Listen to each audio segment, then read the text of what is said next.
BMG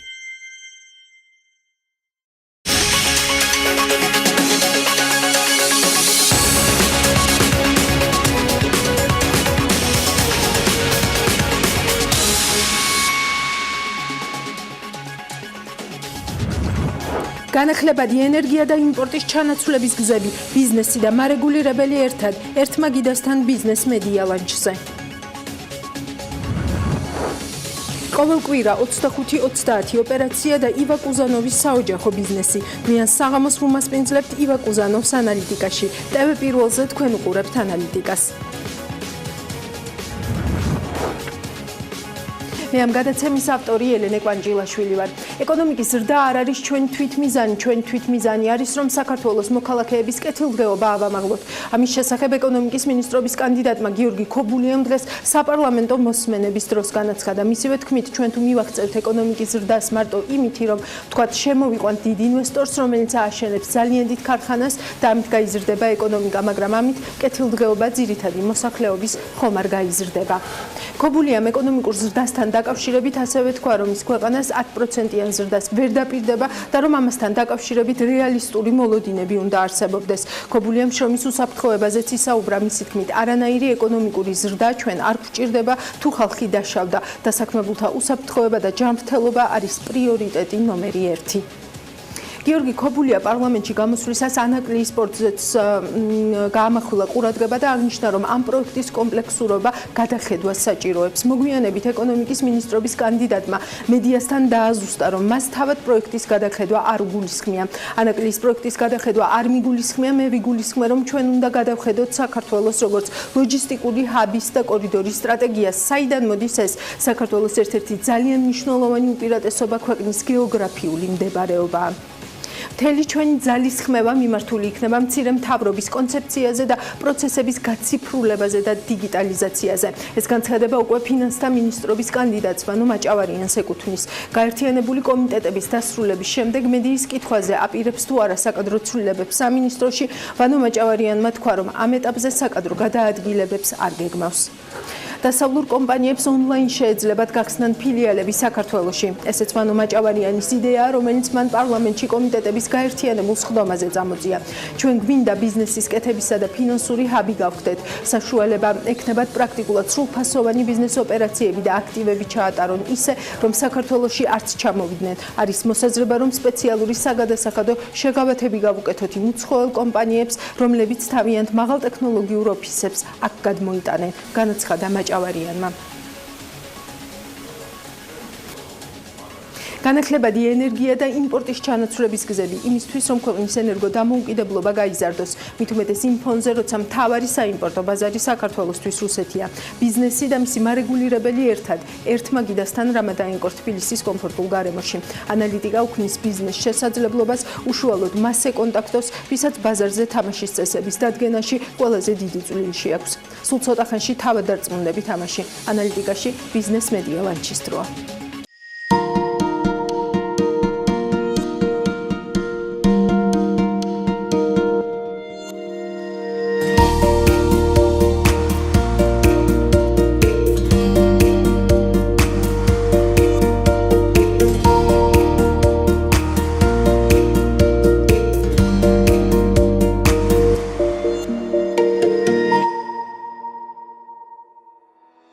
ეკონომიკა, განვითარება, ენერგიის მოხმარების ზრდა, ეს არის ის თემები, რასაც დღეს ჩვენ შევეხებით ჩვენს ბიზნეს ლანჩზე ამ უმშვენიერეს გარემოში. ეს არის სასტუმრო რამადაენკორ თბილისი, შედარებით ახალი სასტუმრო, რომელიც მომხმარებელმა ერთი თვეა, რაც გაიცნო და სწორედ ამ სასტუმროში გავიცნობთ დღეს ჩვენს ლიდერებს, ასე რომ მოდი გავიცნობთ ლიდერები. თორნიკე ბახტურიძე არის კაპიტალ იბერია ლიმიტედის დამფუძნებელი და აღმასრულებელი დირექტორი. მთავარი სპეციალიზაცია განახლებადი ენერგიების განვითარებაა. ამ მიზნით კომპანია ფლობს სამშვილობილ კომპანიას: იმერეთის ქარის ელექტროსადგური უსასრულო ენერგია, მცირე ზომის მოდინებაზე მომუშავე ჰიდროელექტროსადგურების საპროექტო კომპანია მომავლის ენერგია, 9 მეგავატიანი ჰიდროელექტროსადგურების საპროექტო კომპანია ნახიდური ჰესი, სადაც თავად არის ან მესაკუთრე, ან თანამესაკუთრე. აქვს აღმასრულებელი მართვის 5 წლიანი მნიშვნელოვანი გამოცდილება ენერგეტიკისა და ინდუსტრიულ სექტორში. განათლება მიღებული აქვს იენასა და საქართველოში. ირინა მილორავა არის საქართველოს ენერგეტიკისა და წყალმომარაგების მარეგულირებელი ეროვნული კომისიის თავმჯდომარე. მანამდე იყო თელასის სამეთვალყურეო საბჭოს წევრი. უფრო ადრე იკავებდა ელექტროენერგეტიკული სისტემის კომერციული ოპერატორის, ჯერ გენერალური დირექტორის მოადგილის, ხოლო შემდეგ გენერალური დირექტორის პოსტს. მუშაობდა საქართველოს ელექტროენერგიის საბითუმო ბაზარში, ჯერ გენერალური დირექტორის მრჩევლად, ხოლო შემდეგ იურიდიული დეპარტამენტის უფროსად. აქვს საჯარო სექტორში მუშაობის გამოცდილებაც ფინანსთა და იუსტიციის სამინისტროებში, ასევე საქართველოს საკონსტიტუციო სასამართლოში. დასრულებული აქვს თავისუფალი უნივერსიტეტის ბიზნესის სკოლის, ISM-ის პროფესიული განვითარების CFM პროგრამის კურსი, არის საქართველოს ადვოკატთა ასოციაციის წევრი. გიორგი აბრამიშვილი არის საქართველოს განახლებადი ენერგიის განვითარების ასოციაციის აღმასრულებელი დირექტორი, კომპანია Energy Solutions-ის მმართველი პარტნიორი. სხვადასხვა დროს იყო ნამახვანის ჰიდროელექტროსადგურის და გარდაბნის თბოელექტროსადგურის გენერალური დირექტორი. ენერგეტიკის გარდა აქვს განათლების, სოფლის მეურნეობის, მშენებლობის სფეროებში, ასევე საერთაშორისო არასამთავრობო ორგანიზაციებსა და გერმანიის საელჩოში მუშაობის და პრაქტიკის მრავალფეროვანი გამოცდილება.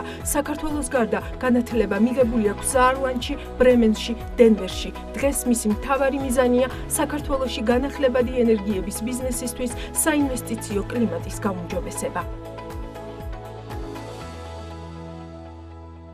რა არის მთავარი გამოწვევები, რაც დღეს აი მოხმარების დას უკავშირდება ქვეყანაში? ეკონომიკურ ზრდას აჭარბებს ელექტროენერგიაზე მოთხოვნის ზრდა. ესეც კიდევ უფრო მეტ დაწინაურებას ქმნის სახელმწიფოზე, ენერგეტიკის სფეროში ჩართულ უწყებებზე და ასევე დეველოპერებზე. არ იქნება მთლად სწორი, რომ გაზრდილი მოთხოვნის დაკმაყოფილება მოხდეს მხოლოდ და მხოლოდ იმპორტის საფუძველზე. ძალიან სწორი იქნება თუ მოვახდენთ ისეთი წყაროებიდან ელექტროენერგიის ათვისებას, რომლებიც პირველ რიგში მიზანმიმართული იქნება იმპორტის ჩანაცვლებაზე. ამ ხრივ ქარს გააჩნია სეზონური პროფილი ძალიან კარგი და პოზიტიური, იმიტომ რომ ბუნებრივად ქარი უბერავს ზამთარში შემოდგომას და გაზაფხულის დასაწყისში უფრო ძლიერად ვიდრე ზაფხულში და კონკრეტულად შესწავლილ ადგილებში კიდევ უფრო მეტად არის ეს სეზონურობა გამოკვეთილი, მაგალითად იმერეთში. მოხმარების ზრდა ხშირ შემთხვევაში არის ხოლმე რაღაცა უარყოფით კონტექსტში წარმოჩენილი, ანუ როგორც პრობლემა. რეალურად ესე არ არის, ხო? ანუ ვითარდება ეკონომიკა და ეს რაღაც განვითარების ნაწილია. ჩვენთან ზრდა გვაქვს ძირითადად ორი კომპონენტი არის, ახლა შანშარაც იყო ერთის მხრივ ტურიზმის და რაც შესაბამისად ზაფხულის გენერაციის დას გულისხმობს. აქედან გამომდინარე საკმაოდ საინტერესო ბაზარი ჩამოყალიბდა და უკვე თქვათ ეს თქვათ ექსპორტზე აღარ არის ორიენტირებული ყველა ეს ჰიდროსადგური თუ თქვათ სხვა სადგური, დერეგულირებული სადგური. ადგილობრივ ბაზარზე ვაჭრობა ზაფხულის თვეებში საინტერესო გახდა და მეორე მხრივ არის ასე ვთქვათ ეგრეთ წოდებული დატა ცენტრები, რომელიც ჩვენ ქვეყანაში უკვე საკმაოდ მომრავლდა. ვფიქრობ, რომ ესეც კარგი ნაბიჯი არის, ასე ვთქვათ ინოვაციურ ტექნოლოგიებში ვითარდებით. საკმაოდ მოწინავე ადგილას აღმოჩნდით, ასე ვთქვათ ამ მაინინგის კუთხით მსოფლიო მასშტაბით. რეალურად ესეც არის ერთგვარი დაწოლა, ხო? რა თქმა უნდა, ეს საკმაოდ დიდი ნაწილი იმის შაშანდერის განსაკუთრებულად მოდის ზუსტად აი ამ დატა ცენტრებზე. თუმცა ჩვენ ვფიქრობთ, რომ ეს ერთი მხრივ ის რომ მოხმარება იზრდება არის პოზიტიური. თუმცა წარმოებაც გაიზარდა, ფეროშენებთა ქარხანამაც შაშან წარმატება საკმაოდ დაახლოებით 25%-ით მოუმატა და ანუ მეორე მხარეა როგორ აუწყობთ ჩვენ ამას ფეხს. ახლა რა თქმა უნდა, ჯერჯერობით სამწუხაროდ ხოლმე იმპორტით შეგვიძლია ამის ჩანაცვლება. როგორც წესი იყო დამოკიდებულება იმპორტზე წლის განმავლობაში მაქსიმუმ 7%.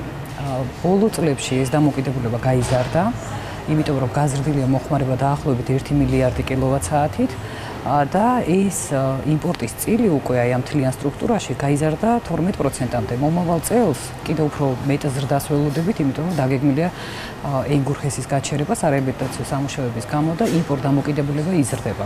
თუმცა ეს 13%-იც არ გვაძლევს საბოლოო სურათს, იმიტომ რომ ეს არის წლიური მაჩვენებელი, მაგრამ კონკრეტულ ზამთრის თვეებს თუ შევხედავთ, ეს მაჩვენებელი ხანდახან არის 30%-ზე, დიახ.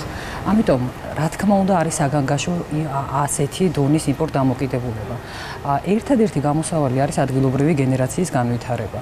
ადგილობრივ გენერაციაზე როდესაც საუბრობთ, კი, აუცილებელია საბაზისო გენერაციის განვითარება, მაგრამ რა უნდა ჩაანაცვლოს იმპორტი, თუ არა განახლებადმა ენერგიებმა, იმდენად რამდენადაც ჩვენ გვაქვს ეს რესურსი და რა თქმა უნდა ეს რესურსი უნდა იქნეს მაქსიმალურად გამოყენებული. ამიტომ ყველა ის რეგულაცია, რომელიც მომავალში შეიქმნება, სწორედ აი ამ განახლებადების ხელშეწყობის მიზნით, აუცილებლად უნდა იყოს ორიენტირებული იმაზე, რომ მოხდეს აი ამ იმპორტირებული ელექტროენერგიის ჩანაცვლება. თავისთავად იმპორტი ცუდი არ არის, ზოგ შემთხვევაში ენერგეტიკული თვალსაზრისით აუცილებელიც არის, რომ მეზობელ ქვეყანასთან მაგალითად პარალელურ რეჟიმში მუშაობდე, მაგრამ იმის განცდაც უნდა არსებობდეს, რომ ეს არის საკმაოდ სერიოზული არა, მაგრამ საფრთხე არის ენერგოდამოუკიდებლობისთვის. თუ ეს იმპორტი ხორციელდება მაგალითად რუსეთიდან, რომელთანაც გვაქვს საკმაოდ მძიმე ურთიერთობები, ანუ ეს კიდევ უფრო, ესე ვთქვათ, დამატება არის და ამძიმებს სურათს ამ ენერგოდამოუკიდებლობის გაზრდილი იმპორტი,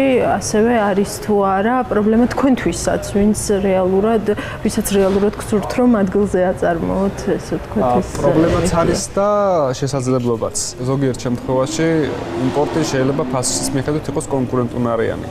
მაგრამ მარტო ფასის მიხედვით კონკურენტუნარიანობა არ არის საკმარისი საფუძველი იმისთვის, რომ იმპორტირებული ენერგია ვამჯობინოთ, შეიძლება ოდნავ ძვირ ადგილობრივ წარმოებას, იმიტომ რომ ამას მოყვება დასაქმების ბენეფიტი, ადგილობრივი გადასახადების ბენეფიტი და ასე შემდეგ.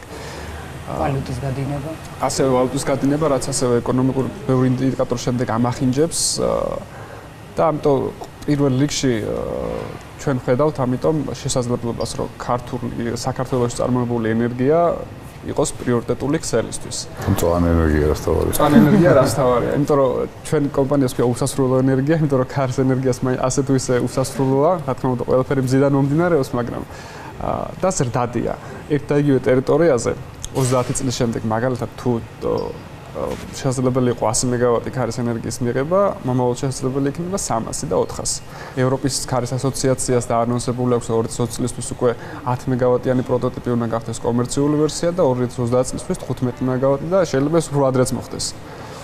და ასე რომ ფასის კონკურენციაც არის დროებითი ფაქტორი. კი, იმიტომ რომ როგორც კი ინვესტიციას იღებს საწარმო იმ პერიოდში 10 წელია 15 წელია უკვე ფასის კონკურენციის მომენტიც აღარ რჩება, იმდენად რამდენადაც უკვე იაფი რესურსი, ეგრეთ წოდებული იაფი რესურსი რჩება ქვეყანაში. ამიტომ ცალსახაა რომ ფასი უფრო მეტად ეს არის თქვენთვის შესაძლებლობა, რომელიც უნდა იქნას გამოყენება. და არ შეიძლება არ აღნიშნო მასშტაბის ეკონომია, როცა განახლებადებებზე საუბრობთ და ტექნოლოგიის ტრანსფერზე ქვეყანაში, მაგალითად რუსეთის მაგალითი რო განვიხილოთ, კერძო დეველოპერმა მიაღწია შეთანხმება 3000 მეგავატის ინსტალაციაზე, რასაც შედეგად მოყვა საწარმოებელი დანადგარების ადგილზე წარმოება. ანუ ის ტურბინები, რომლებიც უნდა დამონტაჟდეს, დამზადდება იმის 60% ადგილზე რუსეთში.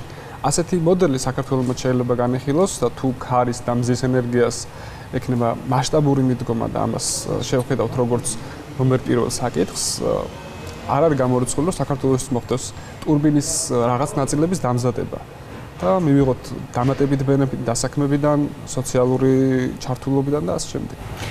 ირინა მაქსენა, გიორგი, ენერგოდამოუკიდებლობა და მოდი მაყურებლისთვის ვთქვათ ერთი-ორი სიტყვით ამის მნიშვნელობა რა არის და კერძო სექტორს რა როლი უჭირავს, ესე ვთქვათ, სწორედ აი ენერგოდამოუკიდებლობის მიღწევისთვის ქვეყნისთვის. როდესაც ჩვენ ხვდებით, როდესაც ერთის მხრივ ანვითარებთ ეკონომიკის სხვადასხვა სექტორებს და მეორეს მხრივ ვართ დამოკიდებული მეზობელ ქვეყანაზე, არ აქვს პრინციპში მნიშვნელობა რომელ მეზობელზე, თუმცა რა თქმა უნდა ეს კიდევ უფრო ამძიმებს, როდესაც ასე ვთქვათ, ესეთი ცენტრალიზებული მეზობელი ქვეყანა ყავს, რომელსაც შეუძლია თამაში, ვთქვათ, პოლიტიკური ნიშნით შეუძლია პოლიტიკურ ბერკატად გამოიყენოს, დიახ. ამჟამად პრინციპში მიუხედავად იმისა, რომ ეს დამოხდა საკუთარი მოხმარების მოხდა ის, რომ ეს იმპორტი გაიზარდა 200%-ით გაიზარდა შაშან წლის წრუში და რაღაც თვეები იყო, სადაც 700-800% გაიზარდა იმპორტირებული ენერგია. შესაბამისად, საბედნიეროდ მოხდა ისე და მოახერხა საჯარო სექტორმა, რომ მოლაპარაკება აწარმოა ისე, რომ თქვა ფასი იყო კონკურენტუნარიანი და მისაღები, თუმცა ამის თქვა სხვა პოლიტიკური სურვილები რო არსებობდეს მეზობელი ქვეყნებიდან, სხვანაირად გამოყენება შეიძლება. თუ რა შეიძლება კერძო სექტორმა რა როლი შეუძლია ამაში ითამაშოს, ისევ და ისევ აქამდე მივდივართ, რომ საკუთარი გენერაციის განვითარება არის ის ხარჯეთ შეიძლება რომ ასე ვთქვათ პოლიტიკის ენერგეტიკულ დამოკიდებულებასგან დავახციოთ თავი. და ამის პოტენციალი, ამის რესურსი გაგვაჩნია, ბუნებრივი რესურსები გაგვაჩნია შესაბამისი და ამის არ გამოყენება ისევ და ისევ გამეორდები იქნება პირდაპირ მნიშვნელობით დანაშაული. მთავრობის 4 პუნქტი გეგმაში არის ასეთი ჩანაწერი, რომ მოხდეს ადგილობრივ წყაროებზე დაფუძნებული გენერაციების ათვისება. რა უნდა გააკეთოს ირინამ, ესე ვთქვათ, და ზოგადად მარეგულირებელმა და სახელმწიფომ იმისთვის, რომ ეს ტემპი იყოს სწრაფი, ესე ვთქვათ, აი ამ განვითარების ტემპი.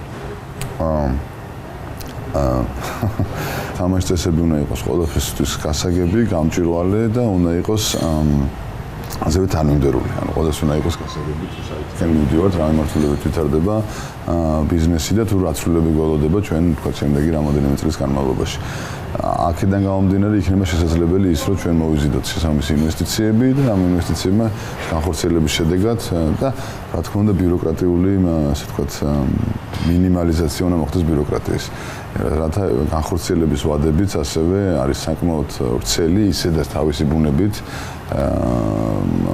გააჩნია ენერგოპროექტებს და შესაბამისად, რა თქმა უნდა, ბიუროკრატიულმა მანქანამ ხელი უნდა შეუწყოს, რომ თქვათ მოხდეს ამის დროში შემჭიდროება იმისათვის, რომ ფეხი აუწყოს მეორე მხრივ აქეთ ხარეს ძალიან ჩქარა განვითარებად მომხმარების დას. ბურთი არის ჩვენ მოედანზე, იმიტომ რომ ინვესტორი გვიყურებს ახლა ჩვენ გულისხმობ ეს არის საკანონმდებლო ორგანო, ეს არის აღმასრულებელი ხელისუფლება და მარეგულირებელი კომისია, რომ დროულად შექმნას ის რეგულაციები, რომელსაც ელოდება ინვესტორი იმისთვის, რომ მიიღოს გადაწყვეტილება.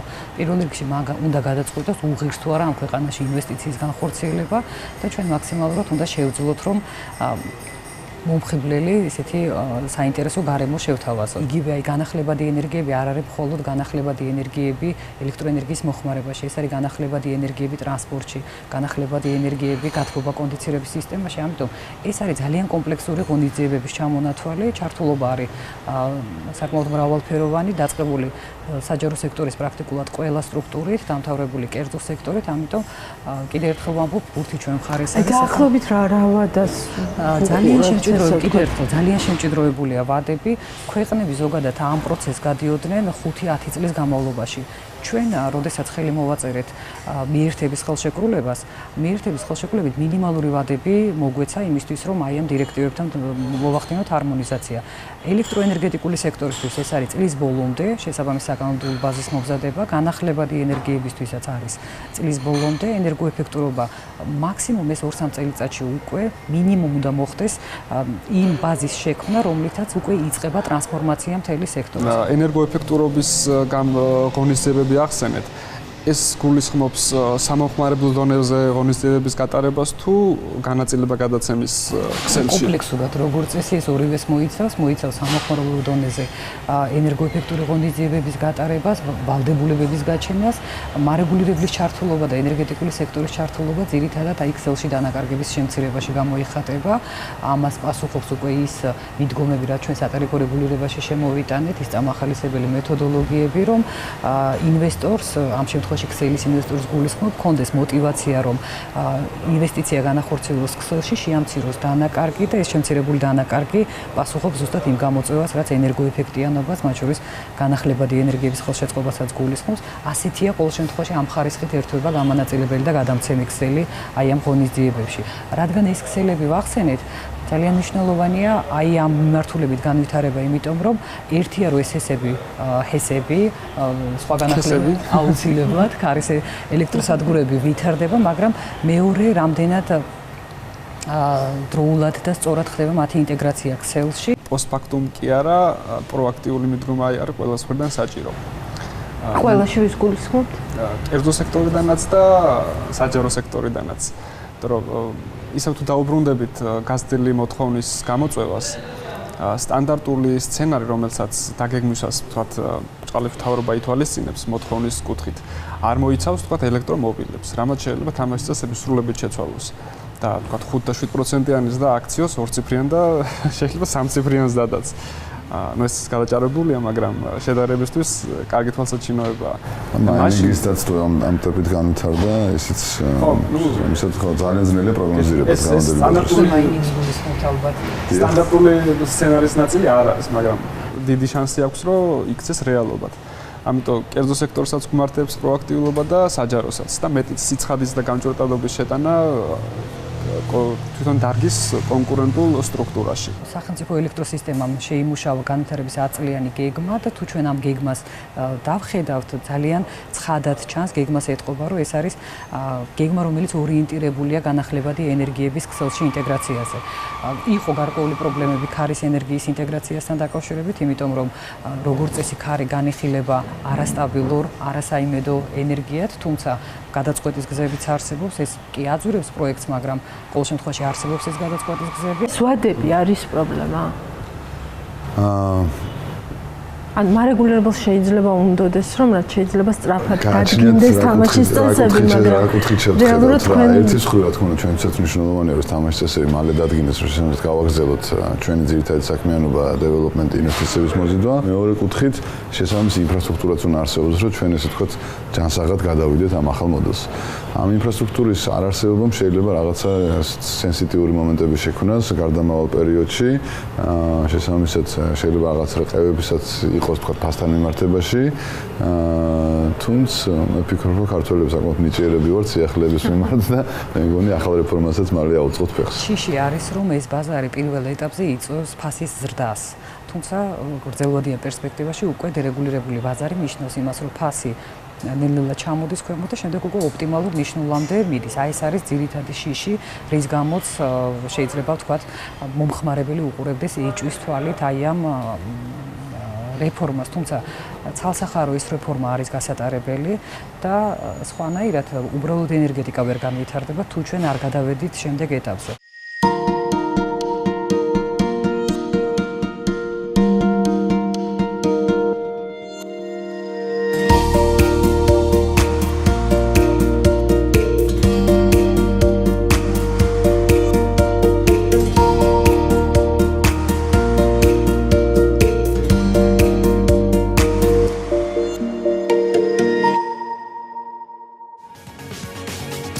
კუზანოვი წარდგენას არ საჭიროებს ყველა მიმსილამაზის ბიზნეს თუნდაც გაკვით იცნობს ამ ქალაქში თუ ქვეყანაში ეს სახელი ნამდვილად იცის. თუმცა არ იცით ის დეტალები, რაც სიუჟეტში ანალიტიკის ჟურნალისტმა ანუკა ჯოხაძემ მოგიმზადათ.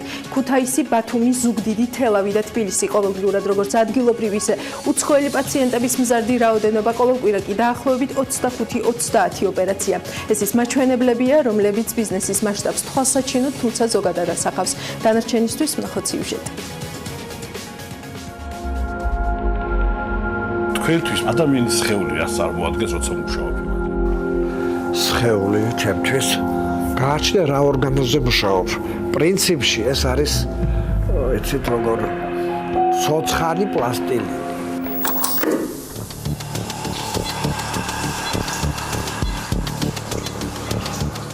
სწორედ ასე იწყება თომა ჩაგილიშვილის დოკუმენტური ფილმი ივა კუზანოვის შესახებ, რომელიც პლასტიკური ქირურგიის ოსტატის 70 წლის იუბილეს მიეძღვნა.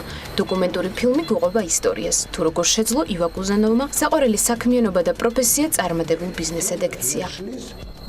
ხალათი ქუდი, პირბადე, ხელთათმანი და არაერთი ხელსაწყო, რომლის გარეშეც უბრალოდ წარმოუდგენელია ქირურგისთვის ყოველდღიური ცხოვრება.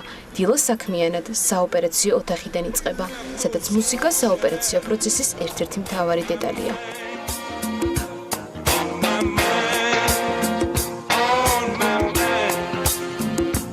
ყველაფერი 31 საავიაციო ქარხანაში. გახსნილი ახალი კლინიკით იწყება. როგორც ივა კუზანოვი იხსენებს, ეს სწორედ ის პერიოდი იყო, როცა ქვეყანაში საავადმყოფოების ნაწილი დაინგრა. ყველაფერთან ერთად კი ამ პერიოდს უშუქობაც დაემატა. ასეთ პირობებში ცხადია ოპერაციების გაკეთება შეუძლებელი იყო. თუმცა ახლად გახსნილმა კლინიკამ ეს შესაძლებლობები გააჩინა. კერძო კლინიკის გახსნის იდეა კი პაციენტთან ერთად მოიფიქრა და გაიხსნა კლინიკა Medline-იც. სხეულს თუ ნაზად მოეკეცი, მაგი ყველაფერს გაპატიებს. თუ ხეშად მოექცი, არ გაპატიებს არაფერს. შენ ძერწავ. კერძო ბიზნესში გადასვლამ გარკვეული სირთულეები წარმოშვა. იკარგებოდა მიკროქირურგიის დარგი, მოსახლეობის ფინანსური მდგომარეობიდან გამომდინარე. თუმცა ამას პლასტიკური ქირურგიის გეგმებზე არ უმოქმედია. ის გახდა პირველი ახალგაზრდა ქირურგი, რომელმაც საბჭოთა კავშირის პრემია აიღო. მოგვიანებით კი სილამაზის ქირურგიაზე მუშაობაც დაიწყო. დღეს ივაკუზანოვის კლინიკა არა მარტო ესთეტიკური ქირურგიით, არამედ რეკონსტრუქციული ქირურგიითაცაა დაკავებული, რომელშიც საკუთარი შვილი გუგაც ჩართულია. ნებისმიერი სამსახური არის ბიზნესი. იმიტომ რომ სხვა რაღაცას თუ არ აკეთებ და გაკარჩეული ეს პროფესია, ცხადია რომ ეს ერთგვაროვნად უნდა იყოს ბიზნესიც. სხვანაირად არ გამოდის. კომუნისტების დროს და საბჭოთა კავშირის დროს ცოტა სხვანაირად იყო, თუმცა მაშინაც უბრალოდ სიტყვა ბიზნესი არ არსებობდა. საერთოდ იმატა რაოდენობა პლასტიკური ოპერაციების, იმიტომ რომ თვითონ საზოგადოებაშიც ალბათ რაღაცა შეიცვალა ამ დროთა განმავლობაში.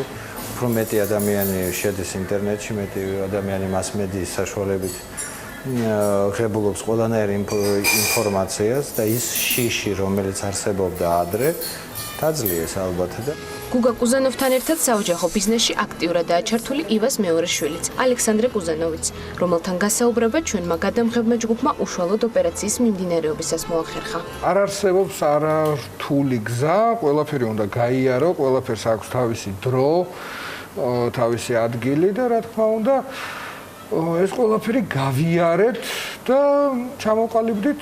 რა თქმა უნდა, ბატონი ივა იყო უდიდესი მაგალითი, ანუ ამის გამოც გვინდოდა ქირურგიაში წასვლა, რო უყურებ და რო ხედავ როგორ მუშაობს, რამდენს მუშაობს, რა ოპერაციებს აკეთებს, ეს არის მაგალითი რა თქმა უნდა და მაგალითი ყოველთვის იყო და არის ისევ, რომ სულ ცდილობ, რომ კიდე უფრო მეტი გააკეთო და უფრო მეტი ისწავლა.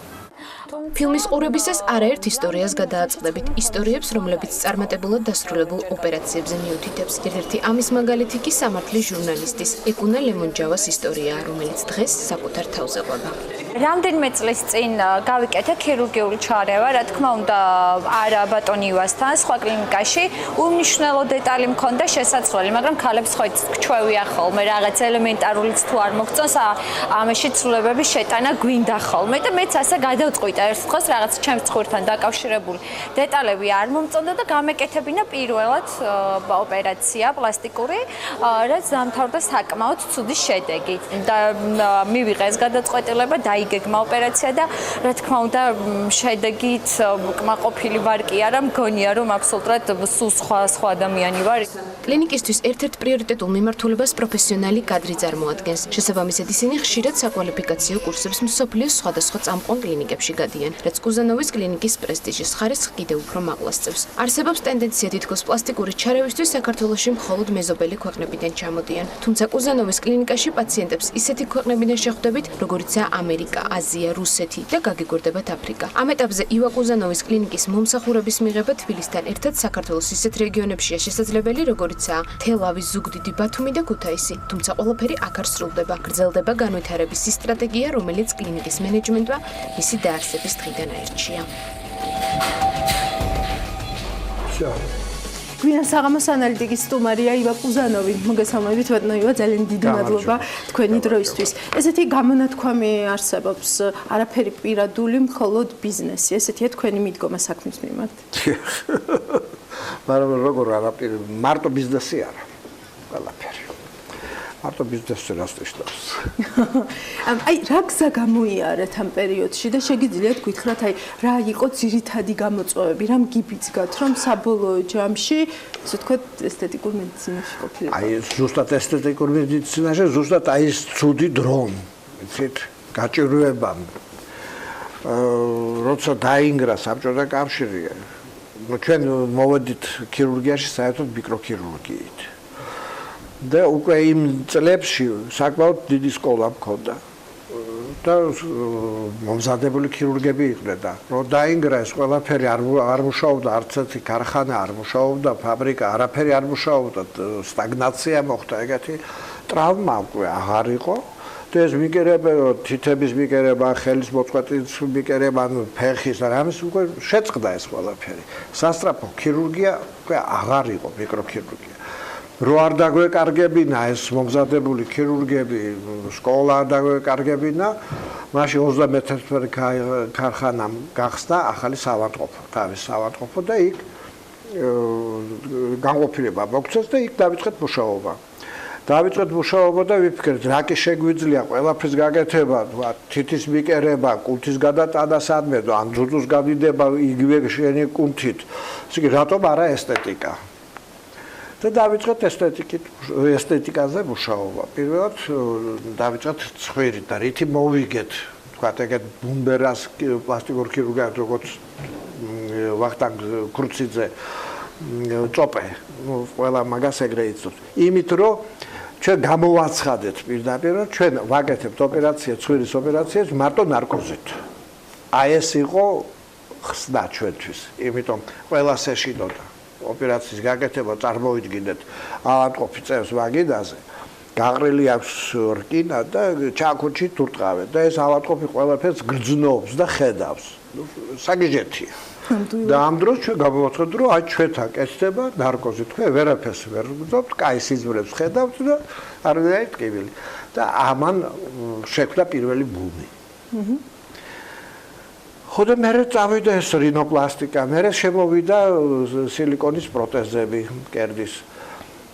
შევისყიდეთ, დავიწყეთ ამის გაკეთება, ესეც ძალიან ეგეთი მოდური ოპერაცია იყო. ამის გარდა მაშინ გამოჩნდა ძალიან ბევრი უცებ გამდიდრებული ხალხი თბილისში, საქართველოში. და მაგათი მეუღლებმა ყველა მოინდომა ამის გაკეთება ესთეტიკურ პლასტიკურ ქირურგიაში. და ამან მოიტანა ის პრაქტიკა, ის ყველაფერი, რაც დღემდე ცვლადია ეს მოთხოვნები, რაც შეიძლება თქვენს პაციენტებს გქონდეთ და თქვენი მხრიდან რა ხდება საჭირო, ესე ვთქვათ, დამატებითი ინვესტიცია, პერსონალი, უნარები, აი იცით როგორ იცვლება რა, არ იცვლება ერთი რინოპლასტიკა, то есть ოპერაცია ცხვირზე. ეს როგორც იყო წინათ, ეს რაოდენობა, ეხლავე ეგ. ეს არა რამით გამოწვეულია, ეს გამოწვეულია იმით, რომ ეს უბრალოდ კავკასიური ცხვირები. ეს ესპანეთშიც ეგრეა, საფრანგეთში, იტალიაში, პორტუგალში, ვინც აი ამ ორბიტაზე ცხოვრობენ, ყველას აქვს დიდი ცხვირები. და ყველაზე კაი პლასტიკური ქირურგები რინოპლასტიკის არიან ზუსტად ამ ქვეყნებში. აი რუსეთში კაციშვილი არ ვარგა. არ იციან ცხვირის გაკეთებით და არ აყავთ პაციენტი ეგეთ. მეორე ინვესტიციები გჭირდება, როგორ არ გჭირდება, ვიტო ვითარდება, არის რინოპლასტიკას წინათ ეხლაც მიღებულია გაკეთებული, ნარკოზის ქვეშ, მაგრამ ისევ რო იხმარო ჩაქუჩი და იმით ვთქვათ ოსტეოტომია გააკეთო, მაგრამ გამოჩნდა ეხლა აპარატურა რომელიც არანაირი ჩაქუჩი არ უნდა არაფერი და უბრალოდ ჭრის იმ ძვალს და არ აზრიანებს რბილ-ქსოვილს. მაგრამ კაი აპარატი ეგეთი ღირს 10,000 евро. წარმოვიდგინეთ, საკმაოდ დიდი თანხაა. და თან მუშაობს 46 სეანს ჩაატარებს. მე უნდა გამოცვალო კიდევ ძვირია და ჩვენთვის ძვირია, იმიტომ რომ ჩვენი მოსახლეობა არაა გადამხთელი. იცით, ჩვენთან თუ რინოპლასტიკა ღირს თქვათ რაღაცა თანხა, იგივე რინოპლასტიკა მოსკოვში 5-ჯერ, 10-ჯერ უფრო ძვირია. ვალდებული ვართ ჩვენც, ამ ფარგლებში, რომ ჩვენ მოსახლეობას მოვემსახუროთ, ის ფასები დავაწესოთ, რომელიც თქვათ შეიძლება. აი ბიზნესში ძალიან კარგად გვეხმარებოდა წინათ ბანკები. საქართველოს ბანკი. სესხს იძლევოდა პაციენტს უპროცენტოს. ეხლა შეწყვიტეს. და ამან დაარტყა თქვენ. დაარტყა, როგორ არა. იკლო, საკმაოდ იკლო პაციენტების ისა. რაში ზავ ეკონომიური დღეს რაზეა ყველაზე მაღალი მოთხოვნა? რინოპლასტიკა ისე. ისევ რინოპლასტიკა. ისევ რინოპლასტიკა. მეორე ადგილზე არის ლიპოსაქცია. даже მეორე ადგილზე უკვე გავიდა პლასტიკა, კერდის პლასტიკა, სილიკონის პროტეზების გამოყენებით. მერე ლიპოსაქცია, აბდომინოპლასტიკა, მუცლისა იმოშორება და წონა. საოჯახო ბიზნესში ხართ, რამდენად ადვილია ამ ტიპის ბიზნესის მართვა? მე გეტყვით, რომ უფრო ძნელია, ვიდრე რომ არ იყოს საოჯახო. იქ შენ რაც გინდა იმას აკეთებ და აქ ანგარიშს უწევთ ერთმანეთს. და ესე ვთქვათ, დივერსიფიცირებულია ეს ესე ვთქვათ, უნარები და გაყოფილი გაქვთ პაციენტები თუ ყველაფერს? ყველაფერს ვაკეთებთ. მაგრამ არის ზოგიერთი რაღაცა ვთქვათ ოპერაცია, რომელიც უფრო კარგად გამოსდის. მეორეს მე სხვა ოპერაცია უფრო კარგად გამოსდის, ან მე სხვა გამოსდის, მაგრამ ყველაფერს აკეთებ. ამის გარდა ვაკეთებთ რეკონსტრუქციულ ქირურგიას. ეს ჩვენი ქირურგია რითაც გავითქვით სახელი. რა ეს დაზიანებული ნერვები, მყესები, ხელის ქირურგია და ონკოლოგია. ონკომამოლოგია, როცა თქვა ახალგაზრდა ქალი ავთვისებიანი სიმსივნის გამო მოიკვეთავს მკერდს. ნუ წარმოიდგინეთ ახალგაზრდა ქალი მკერდის გარეშე. აი მაგის აღდგენა. კი ბატონო. ან იგივე თავკისრის ქირურგია, აი ძალიან ჩვენ ერთად ძალიან კარგად მუშაობთ პროფესორ მარდალეიშვილთან, კოტე მარდალეიშვილთან. ის ონკოლოგია, ნუ ონკოლოგიურ ჩვენებით ვთქვათ, უნდა ცხვირი მოიჭრას, წარმოიდგინეთ და უცხვირო ადამიანი. ჩვენ ამ შემთხვევაში ერთად მუშაობთ. ის ონკოლოგები აკეთებენ ონკოლოგიურ ბიზნეს კლასტერებით გამოდის. ხო, და ჩვენ უკვე აღდგენითი ოპერაციებს ვაკეთებთ. ან ცხვირის აღდგენა, ან ტუჩის აღდგენა, ან ნახევარი სახის მთლიანად აღდგენა. თქვენს ბიზნესში მნიშვნელოვანია, რომ თქვენი პაციენტი იყოს კმაყოფილი. რამდენად ადვილია ამის მიღწევა? მაგი ადვილი არაა.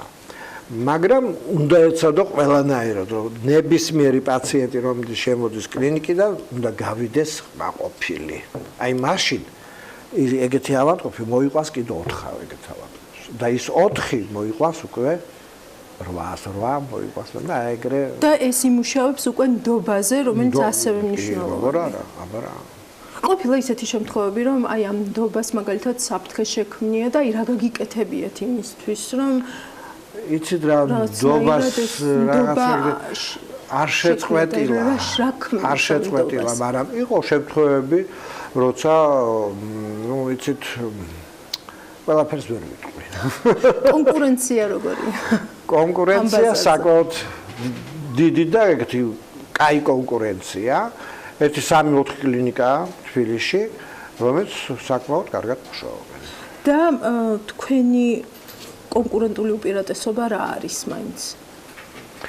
ნუ მე ვთვლი, რომ აკადემიზმი და პროფესიონალიზმი. აკადემიზმი მოდის იქიდან, რომ მე მოსკოვში მუშაობდი 7 წელიწადი წამყვან ქირურგიულ კლინიკაში და მე ეგეთი გადმოვიტანეთ თბილისში, აქა პირველ საავადმყოფოს, სადაც გაკეთდა პირველი განყოფილება სასტრაფო მიკროქირურგიაში, სისხლძარღვთა მიკროქირურგიაში და ეს აკადემიზმი ჩვენ ძალიან ვცდილობ, რომ გადავიტანო ესთეტიკურ ქირურგიაში. წინათ ყველას გონოდა, რომ ესთეტიკური ქირურგია ეს არის ცხვირის ოპერაცია. რა მოხდაო, ცხვირის ოპერაცია რა არისო? და ცხვირის ოპერაცია გეუბნებით ურთულესი ოპერაცია და ძალიან პასუხგებელი ოპერაცია, იმიტომ პირველ რასაც ხედავ ადამიანზე ცხვირი ხვდება. რას უთვლით საკუთარ თავს ყველაზე დიდ წარმატებად? შვილები. ბიზნესი არ არის პირველი. არა. წარმატებას გისურვებ და ძალიან დიდი მადლობა რომ იყავით ჩვენთან ერთად. დღეს ამით უნდა დავასრულოთ. პირველის მაყურებელს შეგახსენებთ, რომ უნდა დარჩეთ ეკრანებთან, რადგან თქვენ გელოდებათ დოკუმენტური ფილმი ბატონ ნივა კუზანოვზე და ის რაზე საუბარით ჩვენ ვერ მოვასწარით ამ ეთერში, თქვენ შეგიძლიათ დეტალურად ნახოთ ამ ფილმში, ასე რომ აუცილებლად უნდა დარჩეთ ეკრანებთან. მე შემდეგ პარასკევამდე გემშვიდობებით, ცხადია, ჩვენი გუნდი იმუშავებს თქვენთვის იმისთვის, რომ ანალიტიკაში შევაგროვოთ ყველაფერი, რასაც გავლენა აქვს ბიზნეს გარემოზე. დროებით.